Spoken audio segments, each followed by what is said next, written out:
Sunday, Ukraine launched what is being described as the heaviest attack on Russia in a year. Today, Belarus announces that it has begun training exercises with Russian nuclear weapons, and U.S. Treasury Secretary Scott Bessent announces the second extension of the waiver on Russian oil sales. I'm Sophia Marie, a graduate of Georgetown and Oxford. Let's get into news of the region.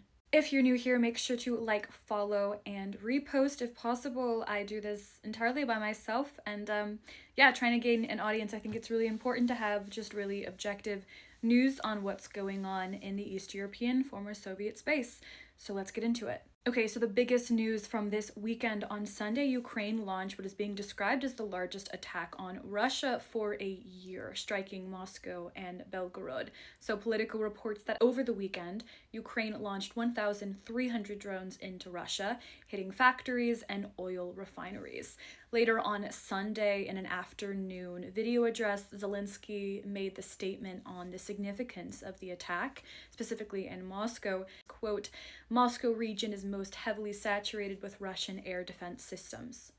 Now, we know that on Friday, following a Russian strike on an apartment complex in Kyiv that killed 3 children, Zelensky promised this strong retribution, and it seems that over the weekend, this was it.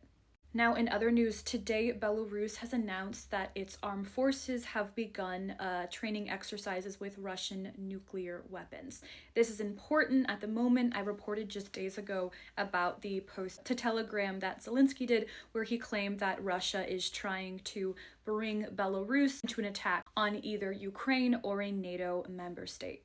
Now, in a statement about this training exercise, Belarus's defense ministry claimed that the exercise was a scheduled event and therefore was not a cause of any immediate event which just happened.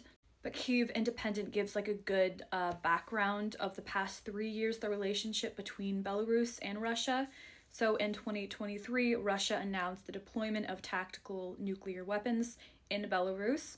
In 2024, Russia and Belarus held joint nuclear drills, and then in 2025 last year, Russia delivered the Oreshnik, which is a nuclear-capable missile systems, to Belarus.